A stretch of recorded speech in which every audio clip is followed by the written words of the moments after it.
Welcome back to the Pair Program. I'm your host, Tim Winkler, joined by my co-host, Sean Leahy.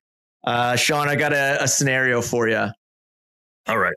I want you to build your ideal delivery stack. So you got three options. You've got an Uber driver, you've got drone delivery, and you got a sidewalk robot.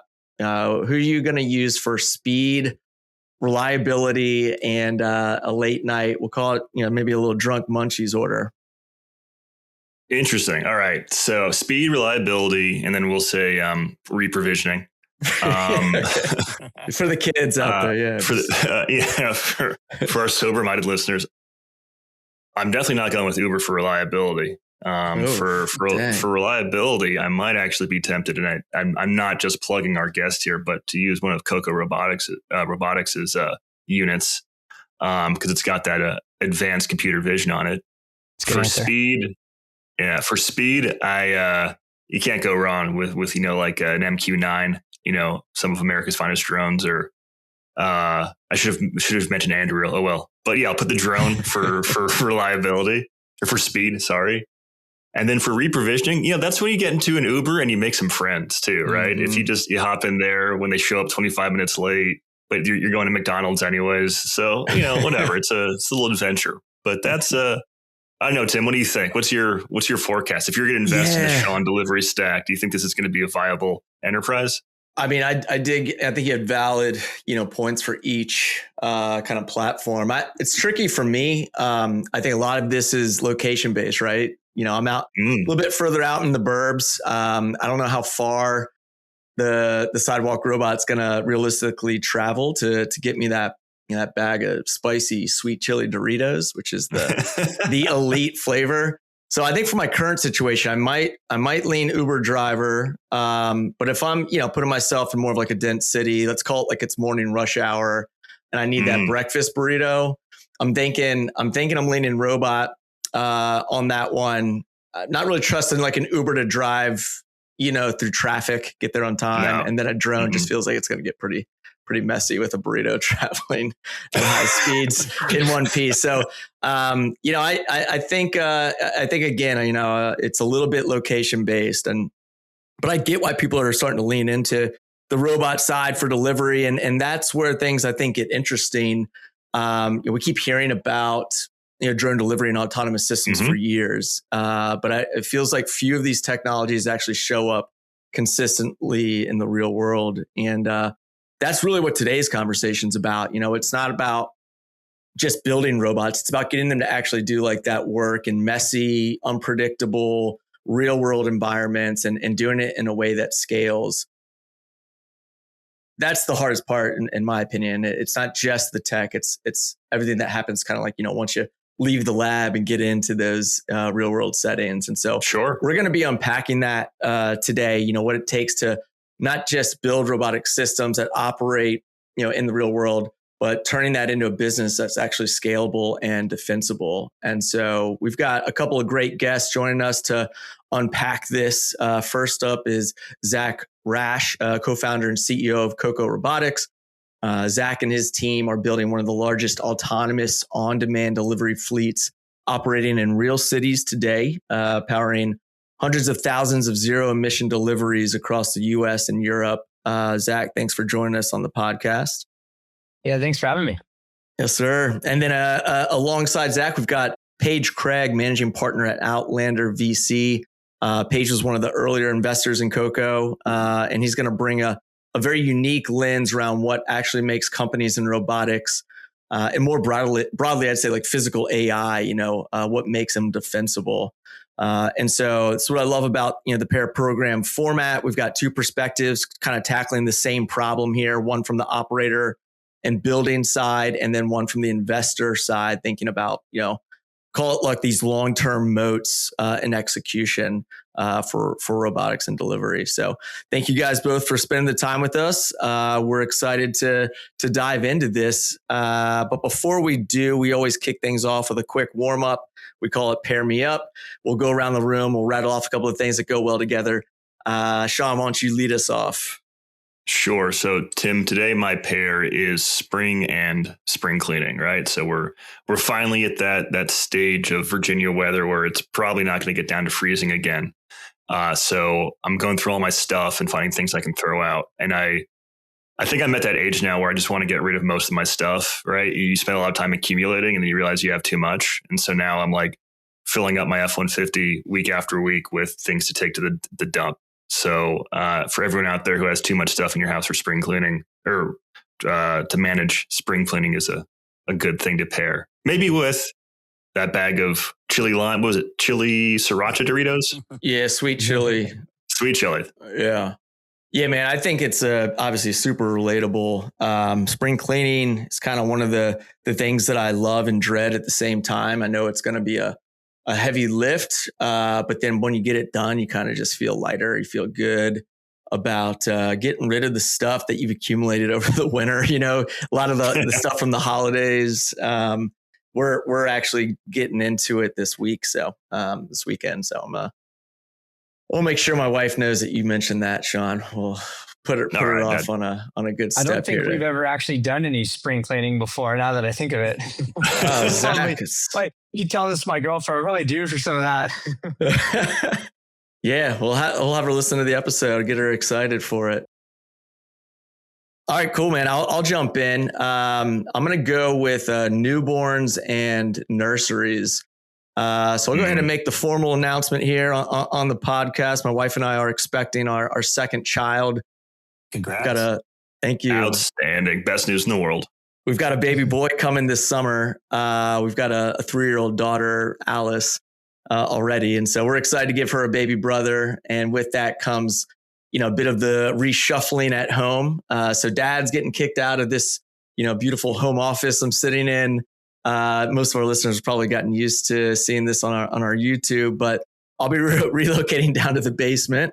We'll convert this to the nursery. And there's a real chance that, come June or July, I'm going to be running episodes with very little sleep and maybe feeding, the baby in between segments. And might find me in this backdrop turned into a full jungle theme at that point. So I'm leaning into it. Newborns and nurseries. That's my pairing for this one. Well, Tim, definitely wanted to give a hearty congratulations to you. Like I said, best news in the world. And it sounds like we'll have another pair in the Winkler family for the pair program. That's right. Little baby hatchling. We're excited for it. Cool. Let's pass it around. Zach, how about yourself? Quick intro and your pairing. Let's see. Well, I spent a lot of time thinking about, dining out versus delivery. And I think it's interesting to see how the world's going to change over the next few years. If we make the cost of delivery much more affordable, I think the way we lay out our cities changes a lot. And right now, I think a lot of businesses operate in this hybrid of, it's every restaurant is kind of a mini fulfillment center and factory. And at the same time, it's also trying to create an experience for you. And managing those together is really difficult, but they're both very valuable. And so I think you're going to get these things diverge more and more in the future of how people think about hospitality and how they think about the brands, whether it's really for dine in and for people joining them and having an experience versus maximum efficiency for delivery. So we spent a lot of our time thinking about how to position the world to get really good on the delivery side so that we can have more great experiences to go dine in rather than sitting in the middle of a delivery factory. Yeah, man. It's a great pairing because you don't think about it, when you're going out to eat in a restaurant, that there's a whole operation happening, on the back end side of the business that's handling all carry out, delivery orders and stuff like that. As a restaurant veteran who's worked at Chili's for 6 years through high school, the carryout line was always popping off. Obviously, this was back when no robots were coming to pick up delivery orders. But it's fascinating to see how with more technology implemented, how much that side of the business scales and having to juggle those two pieces of the business. It's a really great point that you brought that up, and those will be some things I'm excited to tap into. And then quick intro, I guess. Your role over at Coco. Yeah, so I started Coco Robotics about 6 years ago with my co-founder Brad. We were at UCLA doing robotics research, so we've been trying to make these robots do useful autonomous things for about a decade now. And the world's changing. The world's changing very quickly. Our kind of thesis back in the day was, we were very involved in the technical side, trying to, do AI research on different navigation algorithms for robots. And we kind of came away with this conclusion, like the technology is going to get a lot better. But to make this useful and integrated into the world, there's so many things we have to solve, and we have to find a way of collecting a ton of data. And I think a lot of robotics companies were very hobbyist, super expensive devices that didn't do anything useful. But one day the technology is going to work and people are going to use them. We took the opposite approach. I mean, the first day of business, we're sitting in a restaurant figuring out how to make this robot like actually useful to a restaurant worker that does not care about your fancy robot technology. Yeah. They have a tough job and they want their life to be easier. So we said, okay, well, I think starting with delivery, last mile delivery in our cities is going to create a really valuable service. I think we can build something that's useful and can be useful to retail businesses on day one, and we've been scaling it up from there. Awesome, dude. Yeah, it's an awesome problem set, and it's obviously something that we've got a lot to unpack and dive deeper into. Real quick question, I guess, how many co-founders do you have? Just one, Brad. Just you and Brad? Nice, man. Well, excited to hear more about that journey and the problems that you're solving. And we'll do a quick intro and pairing for you, Paige, and then we'll jump into it. Awesome, man. So quick intro. I'm a Marine. I went and built a private military in the first Iraq War, had a blast. Every VC in the world turned me down. So I bootstrapped my company. So I have a lot of compassion for founders and what it takes to win. I literally built my startup driving into a war zone. That worked out really well. These days, I run a large early stage fund, Outlander. I've got 6 partners and dozens of amazing founders, including Zach here. And we are the folks that come in and write a first check when there's zero proof anything's working. We come in and we invest in people with monumental ideas and all the characteristics to go win. So that's for me. So I focus my time on working with amazing folks like Zach and many others around the country. My pairing is going to go back to experiences and probably ties into your kids here. So my pairing are kids and Dave & Buster's. And I grew up with a dad that took me to the arcade, and there is nothing cooler than I have a 4-year-old son, than taking that dude, we did it just 2 days ago, and taking him to an arcade with the lamest games, it doesn't matter what the games are. Yeah. We're sitting and he rushes in and we go in there and we're playing Ghostbusters and and he doesn't care that he sucks right now at the Ghostbusters. But then we move to Halo and this dude is full on reloading. He's annihilating, like his mom will not approve of this, but he's annihilating. He's going full auto on these aliens are dropping in. And then he wants to go to the House of the Dead. I'm like, we're not going to play House of the Dead. We're going to skip that one. You're 4. And then we go to full T-Rex mode and we're at Jurassic Park and we're annihilating this Triceratops. And like, it is so much fun taking a 4-year-old to Dave & Buster's or any arcade for that matter. Yeah, that's the beauty of Dave & Buster's. You could be any age, kids, adults. You're all going to have a good time there, man. That's fantastic. Kids and video games are epic. That is a good one, Paige. That's a good one. And Paige, honestly, man, like Sean and I were doing, some due diligence on your background, and we could talk for hours about your journey. We might have to do a follow-up episode just highlighting Paige Craig's journey because it's a super fascinating one. And I think this is what's going to make this such a great episode is that perspective that you've learned from not just navigating your own businesses, but the amount of founders that you've invested in over the years, that the countless number of founders is going to bring an awesome light into, really what was ticking for you with Zach and Coco specifically and what you look for in like that founder market fit. So let's jump into it because I want to make the most of our time. I want to start with you, Paige. So you see a lot of robotics and physical AI companies.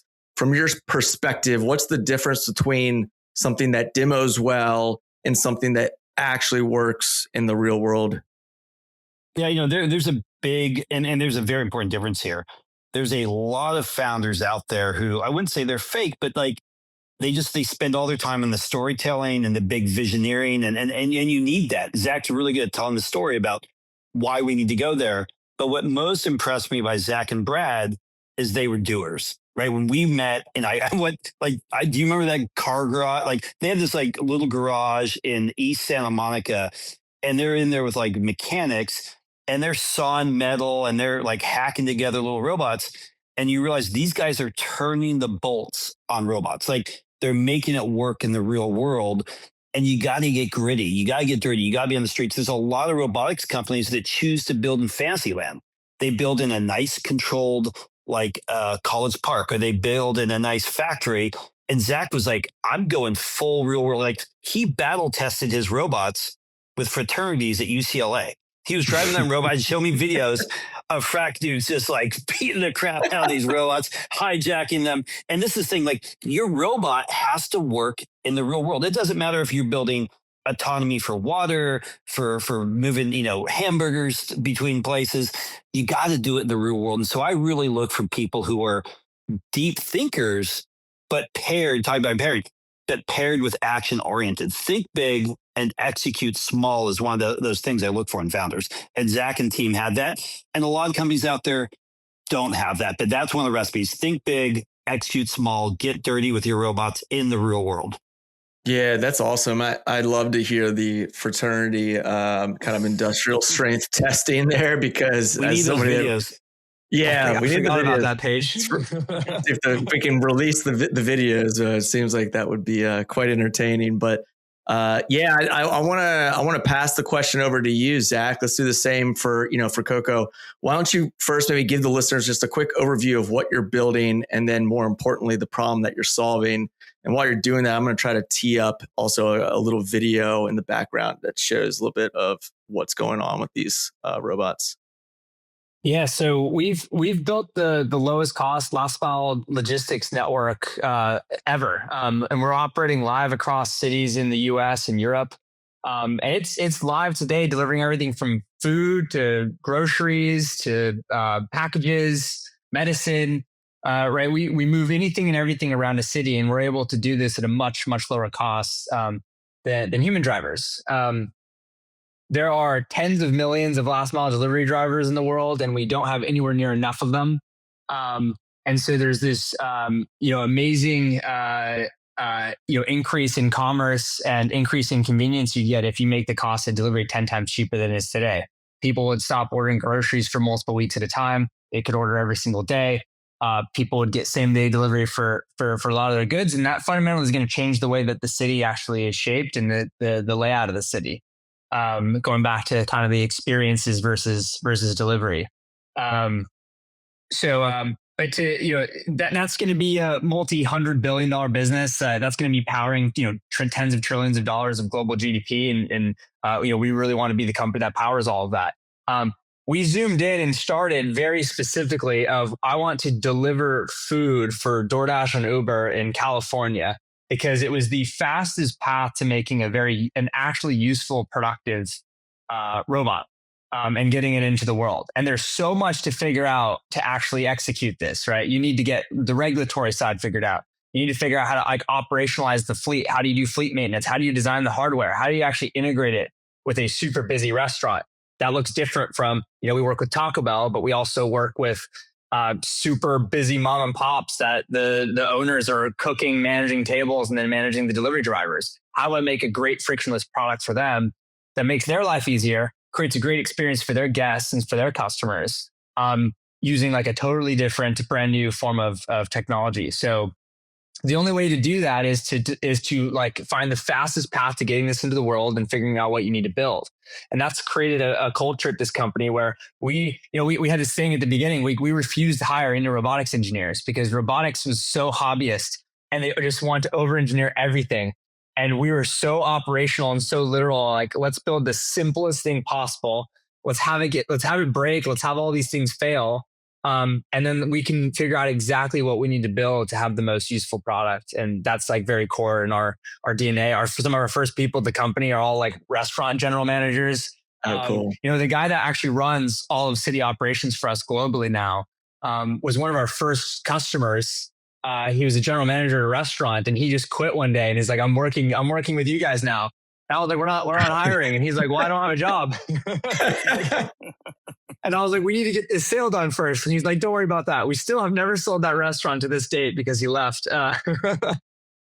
But he knows what it takes to transition to that robot world. I don't care that he didn't have any robot experience. That guy knows how to manage your inputs every single day on a 24/7 business, in kind of the real world chaos in a service industry. So, he's a prime example of a cultural pillar at this company where I want that guy to hire who's running the local market in Chicago. I want him to pick who's going to run Miami for us. Because he knows what it takes to be successful in this sort of business. And I think that's a very different mentality than most robot companies would have, I would imagine. Yeah, it's a good point. Like that, that operator mindset, right? Yeah, being in the true seat of the user and applying it. In that sense, from the robotic perspective, I wanted to kind of quickly touch on something that I think makes this story really fascinating. With kind of like, picking this very specific lane. And one of those things that, Paige, you talk a lot about, and we kind of kicked around a little bit in our discovery call, is like this operational moat and defensibility. Can you talk to us a little bit more about, what this means in practice, specifically in robotics, this operational moat? It depends on the specific business you're talking about, but let's take Coco. So if you build a delivery network, and there was a time a few years ago when dozens of these existed, there's a couple ways to take this. You can take the safe route of let my robot work in a easy environment. Let's just do it in an enterprise. Let's just do it within colleges. Let's do it in a limited environment. Or you can go out there and do it in the real world. And that's the part where like Zach was like, we are going to make these things work in the real world, in the bike lanes, on the sidewalks, in the streets. We're going to take on this monumental task. And you look at how they have to deliver a robot, pick it up, fix it. I mean, these guys like work next to the engineers who actually build and fix the robots. And for the first years, it's like, it was a noisy environment. And Zach can tell you it's like hard, but you literally you have your really smart, brilliant engineers who are coding up all this AI working next to the guy who's turned in the wrench on the broken wheel and the broken antenna next to the 3D printers, and understanding how all the parts come together is really hard for most founders to understand. You are building a business in the physical world, and you can't just code your way out of every problem. You have to understand the physical environment. You have to understand how you create people and process and how you collect all of this data. And like when we're dissecting problems, it isn't just, well, let's recode something. It's like, how do we have to change how the team's organized? How do we change our process? How much of this change comes from what are we going to change in the next version of the robot? Or what are we going to code differently to work around that problem? Or how are we going to use humans to work around that problem? So it is probably the hardest thing in the world is to build a business that spans AI, robots, right, and humans who have to make those things all work. And in the early days, you're using humans to be the glue between stuff that doesn't work, right? Like you can't build every piece of hardware you want. So you're going to build humans who are literally going to be the glue that make things work before the hardware or software can get there. And the other thing is, and this is tough for many founders, hardware, especially robotics, you have to have the patience to be great. There are the quick wins of you can choose the easy path and use someone else's autonomy stack, and you can take the safe approach. But like Zach went in and took the hard approach, right? And you have to have the patience to be great. You have to be willing to go out there, operate in the real world, take all that training data necessary to build a moat. And yeah, so those are some of the lessons I've seen from the great companies do this. We have companies doing this in laser weapons, in unmanned ground like weapons, autonomous navies and spacecraft. But Zach is the epitome of what it takes to win. Cool. Yeah, pulling on that term that you just used there, Paige, autonomy stack. This is actually a question for Zach, but I wanted to read first from a blog post from Coco on their autonomy stack, because I think it's worth spelling out here. But you guys write, our focus is on turning massive, diverse data sets into end-to-end navigation policies and simulation systems that learn directly from data. That's a pretty bold statement, right? I think that when people first hear about Coco and the problems that you're solving today, they're not thinking about what sounds almost like a digital twin or a world model that you're using to build what you call policies and large scale, high fidelity simulation systems.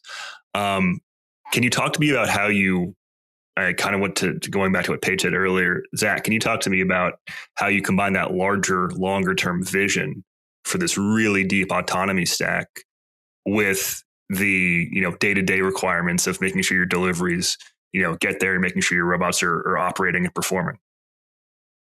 Yeah. So, and it's interesting because the robots are these pink things called Coco. It's we because at the end of the day, we're like a consumer company that has to operate in the real world, and we have to, the community needs to want us there. The city needs to like us. Like we need permission from the world to actually exist. Like people need to find value in these things, and people do need to want to kind of coexist with them in the cities, and they need to understand the value. So, a lot of our branding, a lot of our messaging has deliberately been, the Coco was literally named as for a list of cute dog names. It was the number one name on a list of cute dog names is Coco. It's like a 2-minute naming exercise. We're like, done, calling it Coco. And so a lot of the branding's around that, but behind the scenes, you need to be thinking about like, okay, that's really important today to make sure we can do our go-to-market well, we can get adoption, we can get to a lot of the regulatory creation and the frameworks for this. But then what is like our accumulating advantage over time? And we're in the logistics space. Well, what matters in logistics is speed and cost. Like those are two very important variables. How fast and how reliably can something get to you? And can you do that at a price point people can afford? And does that drive kind of more commerce and more convenience for people? And so underpinning that is a lot of it's three things. You have to be operationally excellent, which is kind of going back to the hiring people from restaurants, hiring people from hospitality, hiring people who know how to get their hands dirty and just work really hard every day. This isn't a demo. If a robot's down for a few hours at 7 p.m., like that is brutal for your economics. You need that robot available. Our partners are not happy, if the robots are down at 7 p.m. So you need a team across operations that's just never has a bad day and can have a super reliable system. Then you need really reliable hardware. And so you need to build, there's just nothing that exists that you can buy. So we've had to go really deep on the hardware stack to make super reliable power electronics plus all the connectivity. We connect to multiple cell carriers simultaneously. We have to be able to operate in the snow in Chicago and Finland. We have to be able to operate in heavy rain in Miami, where the robots are literally underwater for large periods of time. And so it's not just like you got to waterproof it, but you also have to heat the cameras. You have to be able to blast, snow and rain off the cameras. You need to be able to be submerged in salty water for long periods of time. Like these are unusual requirements that I did not think about, 5 years ago. You think like, yeah, it's got to handle some LA rain whenever we get that. But to be reliable for our partners in kind of the conditions where humans fail, especially, right? Winter storm in Chicago, well, everyone wants delivery, but nobody wants to get on their bike and shuttle food around the city.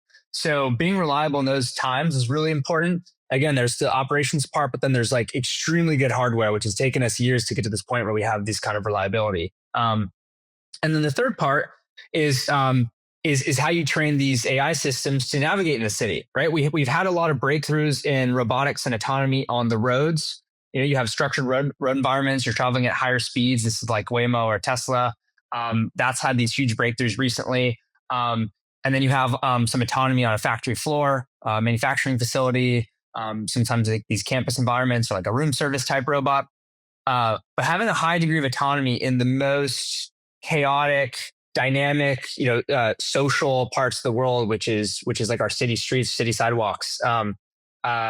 That data really doesn't exist, and that requires, to run a high speed and reliable service there. That requires a tremendous amount of data to understand the rhythm of the city and how to actually operate and navigate within that city. And that's just a problem that no one saw before, and there wasn't a data set. And so our fleet has been able to create a lot of this data to both train the models on how to navigate and how to interact in those environments. Use any of our human operations team to do all the fine tuning and kind of guide the behaviors we want from the fleet, which can be different in different markets, right? Miami, no one stops for stop signs. Everyone guns it through the intersections. In Helsinki, people are incredibly yielding. The traffic fine system in Finland scales proportional to your income. So people are very cautious drivers. Wow.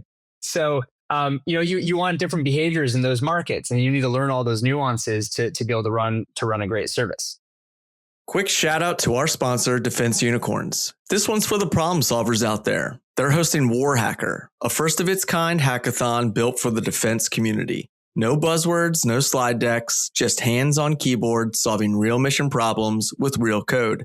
You'll be side by side with developers, engineers, and innovators from across government, industry, nonprofits, and academia, all hacking for the warfighter.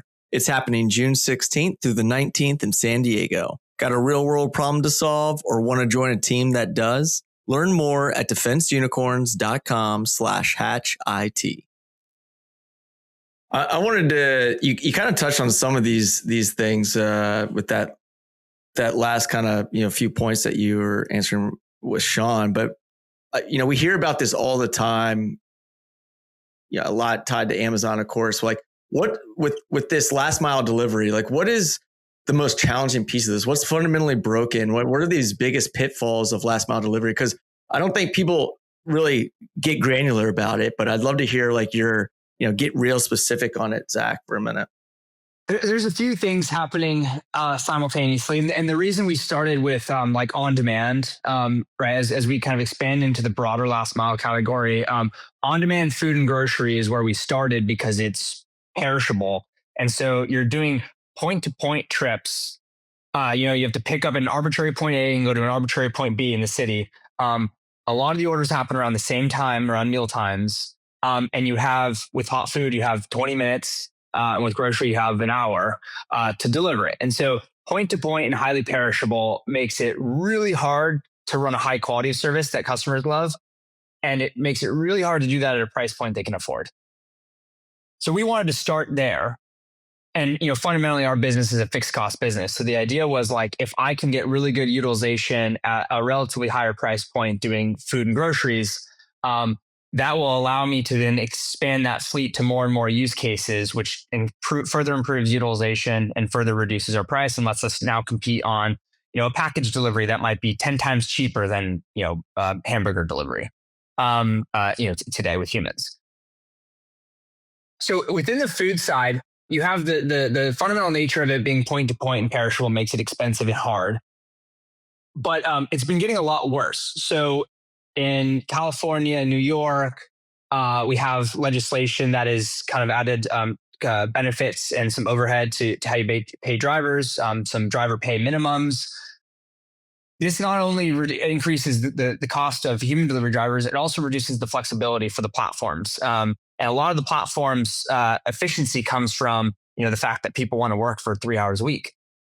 So if you start mandating minimums, Spain, the Netherlands, Germany, a lot of countries in Europe are now mandating that they be full-time employees of the company rather than gig economy drivers, right? So that makes it go from 3 hours a week to 40 hours a week or 20 or 30 hours a week, even if it's part-time. It just takes a lot of flexibility out of the system. So this both restricts supply. So you have not enough drivers. We already are supply constrained in delivery. That is the number one bottleneck to growth is there are not enough drivers. But then you add this legislation on top of it. You are now restricting supply even more, and you're increasing the cost of the supply. And so this is reaching a breaking point. Delivery is already really expensive. If you want to order a food delivery, right, you're already paying like a 60% premium versus walking to the restaurant. And so if we can make it way more affordable, increase the global driver supply dramatically, people are going to order a lot more. People are going to be able to get things delivered a lot more. They're going to be able to get more types of things delivered. And the amount of use case for on-demand delivery is going to go way up. And then over time, as we get a lot of efficiencies to that fleet, we can do everything from your mail, packages, returns, B2B logistics. And that's all generating more revenue, more productivity through the same fixed cost fleet. And that's how this just becomes like an extremely low cost business to operate. Yeah, real quick follow up on that too, just to make sure like our listeners understand like how your partnerships are structured. So are you partnering with platforms like Uber Eats and DoorDash, or are we coming like a new layer of infrastructure within them? Yeah, so we have every robot that we make has an API where people can request it to pick up and drop off things. We have a wide range of businesses using that, from grocery, retail, like local restaurants. But then we have large, great partnerships with both Uber Eats and DoorDash, and then some of the apps in Europe as well, where they could tap into our fleet as drivers as well. Okay, cool. That's helpful. Paige, I got a question for you now that Zach's previous comment kind of made me think about from a sort of a broader scale perspective. What kind of unlocks do you see occurring in similar autonomy sectors or industries? Not just this last mile for customer delivery, but you had mentioned before some of your defense work and other industries like that. But if Zach, kind of nails this autonomy stack with the computer vision outputs, the data product outputs, what excites you looking further abreast to some of those other industries you're involved in? Yeah, but the good question. The cool thing is, like, the if has gone away. I'll let Zach do his own announcement when he's ready, but they have solved the autonomy problem, which has been a monumental 5-year journey to build technology that is going to blow people away. Zach was also the first company we did that had this model of what I really liked was using humans to train the AI. So there were other approaches of like, let's go raise $1 billion and build the genius secret supercomputer highway vehicle that will do everything, or the aircraft that will do it all. But Zach's approach was like, we got humans right now. We can give them an Xbox controller. They can drive a robot, and that driver has a co-pilot, which is the AI. And that AI is watching the human and learning. So he was the first company that made me open my eyes, be like, oh, wow, we could do this for anything. This could be ships. So we funded a company a couple of years later called Havoc, which has become the largest autonomous naval business in the world, right? And it's also now expanded to air, and it's also recently expanded into construction vehicles. We have fully autonomous dozers, front loaders, like construction equipment doing this. And the unlock is that a few things. One, there's a ton of jobs out there that really suck for humans. And it's not just about like teleoperation. Just putting a guy in Nevada to fly a drone and drop a bomb in Iran, or putting a dude in a seat and let him run a bucket loader in Alaska, that's not good enough. What's good enough is building the autonomy so that the robots can do the deliveries, right? Or the robots can move the goods across the ocean, or the robots can do the digging and let humans do the next order of things. I think autonomy is going to let humanity do even deeper exploration of arts and sciences, because the mundane work is going away, right? Hundreds of years ago, our forefathers had to go out there and cut down trees and mill wood, right? You didn't sit down and design a beautiful house. You had to sit there and literally mill wood for years to build your home. So Zach really opened my eyes to the potential for autonomy to transform mankind by taking away relatively crappy work and letting robots do that. It also leads to these efficiencies. Like the unlock with Zach with Coco is, if you think about the world as a network, Zach is delivering a cheaper, faster, better way to move things from A to B. And what does that mean? Well, that means that the medicine that gets to you in Kenya might be 80% cheaper. Or all the people that run small businesses delivering food. I mean, what happens to the retail market or the food market when deliveries cost under $1? And because even I sit down sometimes to be like, do I want to pay $15 to have a $15 sandwich delivered to me in New York City late?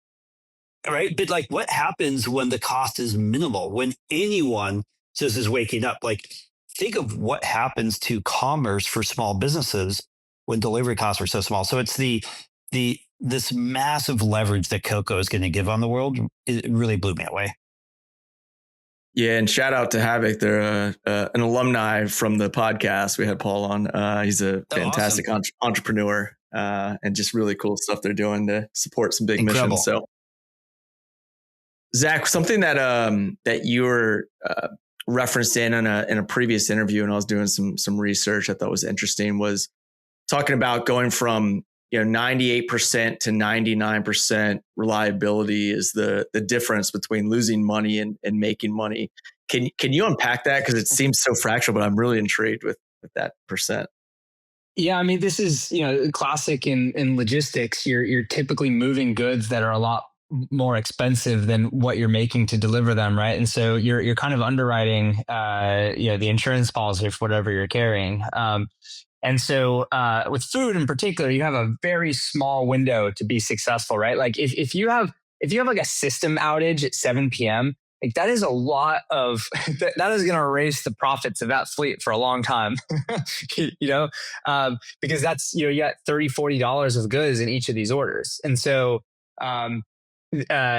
reliability is really important from an economics perspective, but also like a huge part of why we're doing this is not just to drive the cost down and make it more affordable, but like delivery should be a lot better. You can improve the consistency and reliability of this a lot. And I think that's a huge issue with these perishable items where you have to get it delivered in a certain window or you can't consume the food. And I think what Paige was talking about is felt across all income levels. If you look at the delivery apps at checkout and you just have this value mismatch of what it costs to like how it's going to be, like the experience you're about to have, it just makes you feel bad. Right. And so you're like, man, I'm going to pay twice what it would cost for me to walk down the street or get in my car. And it's going to be cold and soggy and it's probably going to be missing an item like that. That is, that it just has this value mismatch for people. And so, it's just a hard problem, right? You have a driver that's got to go get on a bike and pick up 3 people's orders and then try to like make the economics work by doing 3 drop-offs at once. You get introduced a lot of human error to the system. And so robots can be a huge help, but not just making it a lot more affordable, but just making it dramatically better for the customer. Lower error rates, less batching, more consistent, on time rates. It's one of the promises of a robotic system is we can eliminate a lot of the human error. And this is particularly intense in extreme weather, as I was talking about earlier, right? Like it is Paige would know in New York, like when it's cold in New York, I mean, it takes 3 hours to get your food. It's just like, you're just miserable. I mean, it just doesn't work. There's not enough drivers who are willing to do that job because it's a miserable job, especially in those sort of conditions. And so a robotic system operating in Manhattan would be a game changer during these kind of really low temperatures or winter storms from a reliability perspective. Like we'll keep the economy moving when nobody wants to get on the road and be moving stuff around. Yeah, it's really interesting when you think about it in that sense of like, it's like reliability is the product that you guys are delivering in a lot of ways. Paige, I want to, start to close things down and make sure that we hit on something around founder market fit, obviously something that you're very big on as an investor. Talk to us a little bit about Zach for a minute. You talk about founder market fit and execution. What was it that you did see early in Zach that really inspired you to back him? Yeah, it's a lot to unpack there. We look for 38 things in founders. So we have 38 things we look for. Not that people have all of it, but we rate people across all 38. The couple of things that really stood out for me is that Zach and Brad's not here, but have just the most amazing relationship. And these guys met in school, did the robot lab together. And I realized they're like this magic duo. They're both technical geniuses. Brad is extremely good at like focusing in and working with a small team to solve the most monumental problems. And Zach fully sees and understands what needs to be built, but he has the ability to sit at that like 100,000 foot level and see the big system and build the people and process to support what needs to be built on the technology. And they're both great at what they do from the tech perspective, but they were just so complementary. And every time I pushed and asked how things were, like they were like somehow seamlessly like working together. And that was probably that product of having just been like instant buddies in college and building things in school together. And like they're that perfect union of co-founder that you would want in life. Like I couldn't imagine a better duo working together. So that really struck me. And a lot of founder failure comes down to this really just dumb but really important thing, which is how good of a partnership do you have? Right. That's really, really important. And then like we've been through hardship too, but before the hardship stuff, I'll just talk about the things I saw. So they had an amazing partnership that was going to be unbeatable. Like, and I know I'm someone who meets literally tens of thousands of founders now, 16 years into doing this. I have funded over 150 companies at the time I met Zach, and they had that. Second, it was very practical, like brilliant people that really could think around the sciences and hardware and software, but just practical. And this is what you miss with a lot of founders. They think about schoolhouses and theory, and they just don't put themselves out in the real world. And so I look for that person who is action oriented versus thinking oriented, right? Like you need to think a little bit, but there's that old proverb of, like if you think too much, you're just a daydreamer, right? Right. You got to have these very practical people. And then the brainstorming, like Zach and I would have I met him through another founder, James Jerlecki, who I've backed 4 of his companies now, but James knew what I was looking for. James introduced us. And ever since I met Zach and Brad, I have to hold myself back because I could just spend hours talking to them. And Zach is the definition of obsession. Like we have, I don't really reveal the characteristics we look for, but one of them is obsession. And Zach, even with a girlfriend, an amazing lady, his whole life, I will say it, revolves around this business. And he does take the time for his family, but there is and like James has even told me, James is this amazing dude who is always building things, but Zach is just the most obsessive about his company, whether it's 6 a.m, midnight, weekend, probably, I don't know, Christmas, New Year's, but he's probably dreaming about his company and solving problems. And you need a founder who has that like good relationship at home, has a good partnership with their wife or girlfriend or significant other, but who is just crazy obsessed with like a life mission thing that they're going to solve. And Zach has that. I saw with them, like he had that like ultimate obsession with making this thing work. Yeah, that's awesome. It's a theme. We see it. A lot of the guests that we have on the show is this obsession, folks that are, working their first shift, which is, call it, 8 to 6, going to the gym and then working their second shift, for another 6 hours and then catching a few hours of sleep. But very exciting to hear that. And we'll have to have you back on to try to just pull a couple more traits out of you. I know you keep it close to your chest, but I liked you revealing just 1 or 2 there. All right, we're coming up on the hour. So I want to just kind of close with one, outlook question for you, Zach, just a forward-looking note. Talk to us a little bit about what needs to go right, for this, this business to scale successfully over the next, 5 to 10 years. Yeah. And I'll also say, when I met Paige, Paige is like, because a lot of investors aren't very operationally savvy, right? They invest in technology companies. They might understand the technology or some of these pieces. Like Paige is one of the rare people that actually understands all of the different aspects that we needed to be successful. Like Paige was my first call when we're, hey, how do we solve the regulatory, the regulatory issues? I met our head of government relations through Paige. So he was always like, he's always been the first call on like really complicated issues. In all of our issues span hardware, software, people operations, government relations, right? It's always a combination of these things. Given Paige's background, he's like the most operational, hands-on value-add investor, So we're super lucky to be working with them, and Paige has been super helpful in getting Coco to where it is today. Awesome. Going forward, what we've been really focused on the last few years is getting all these things dialed so that we can actually offer a really low cost and make money doing it. That's been a combination of getting the hardware to be incredibly reliable, getting integrated with all of these massive platforms and big enterprise customers, getting the fleet reliability and the dispatch software good enough, and then solving all the fully autonomous driving. We've been doing that. It was mostly across LA. We're now doing that across 7 cities in the US and Europe, and now we're going into like mass expansion mode. So we're ramping up manufacturing. We're bringing Coco to more and more cities and really focusing on how do we build out this infrastructure in the most important cities in the world? So this is across the US, Europe, Asia, Australia. So we have a rapid expansion roadmap that's underway right now to just start integrating Coco into kind of the most important local economies on the planet. And that's starting with on-demand movement of good in the US. That's a lot of food, grocery. In Europe and Asia, that's going to be a lot of packages. Like immediately, we have hugely supply constrained in lots of parts of Asia and Europe. There are not enough drivers. So we're already starting to go to these markets and do deals where we'll deliver anything and everything, and become that like reliable infrastructure for the city. And I think in the next few years, I think we'll be in the most like all of the biggest cities in the world, and keep building up from there.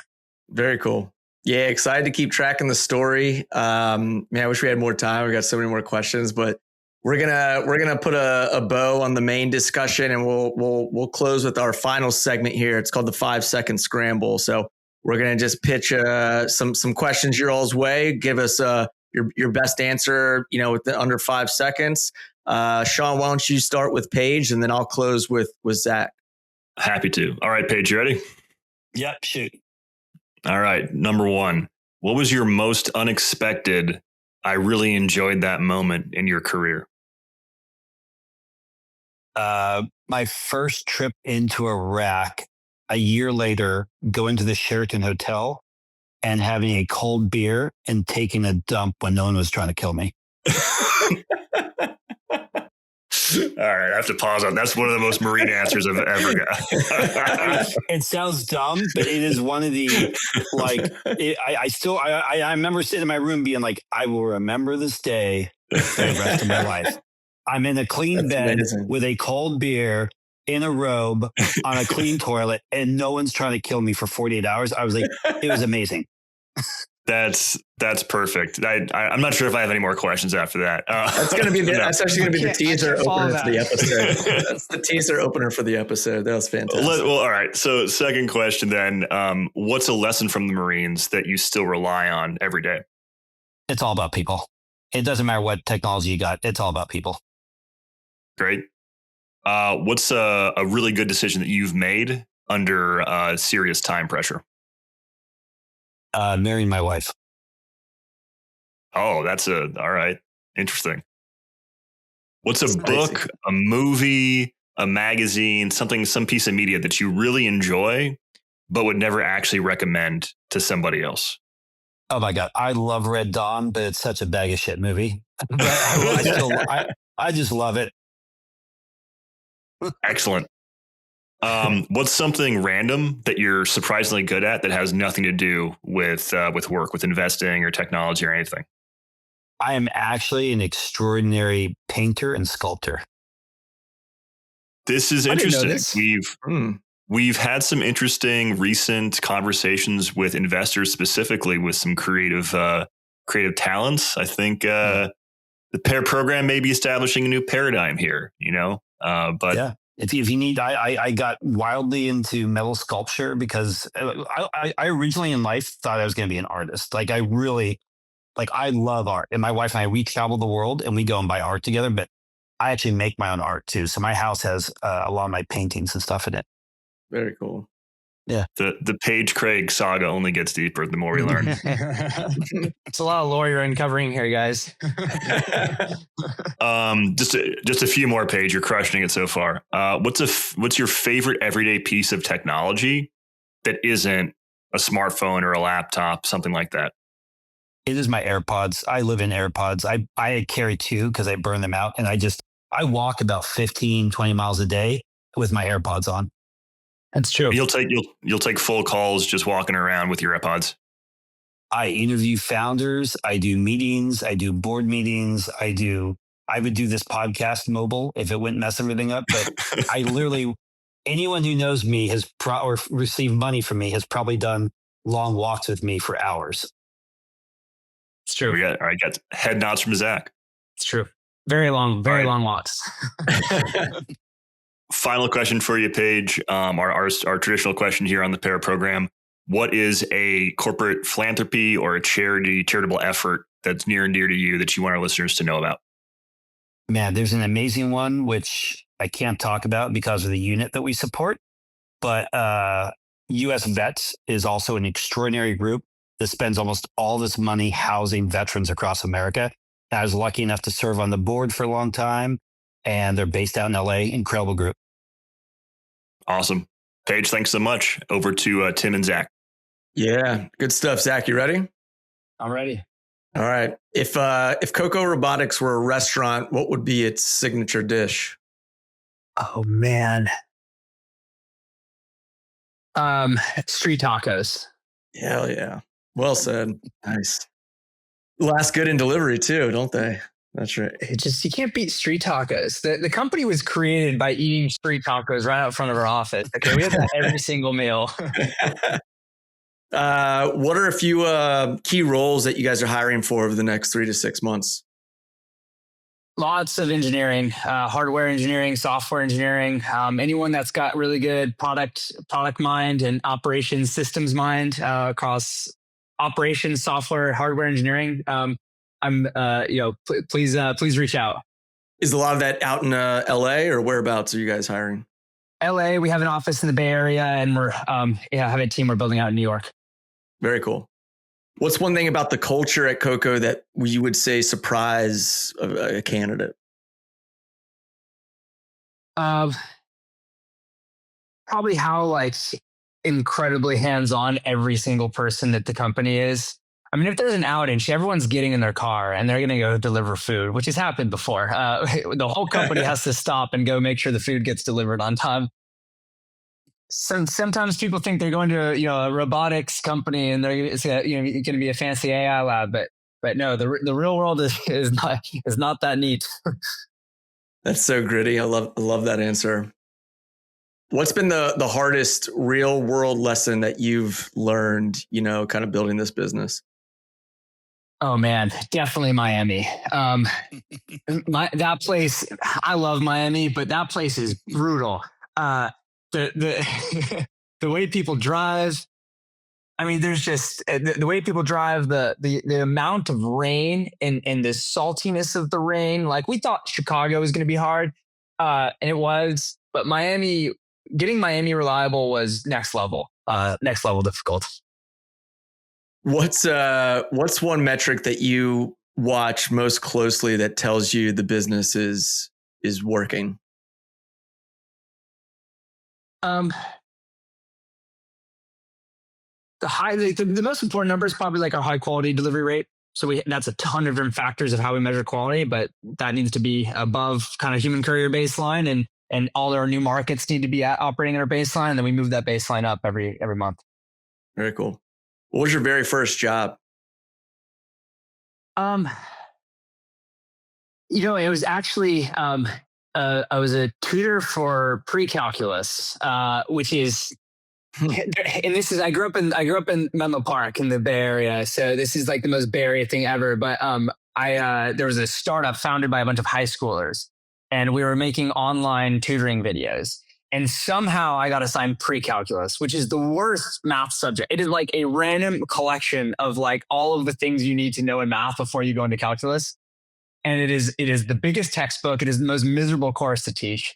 And so a whole summer I had some sort of tablet, and I'm writing out the entire textbook of pre-calculus, which was terrible and traumatizing. But we were in this little house in Palo Alto, and there was a bunch of kids trying to build an internet education site. So that was a lot of fun.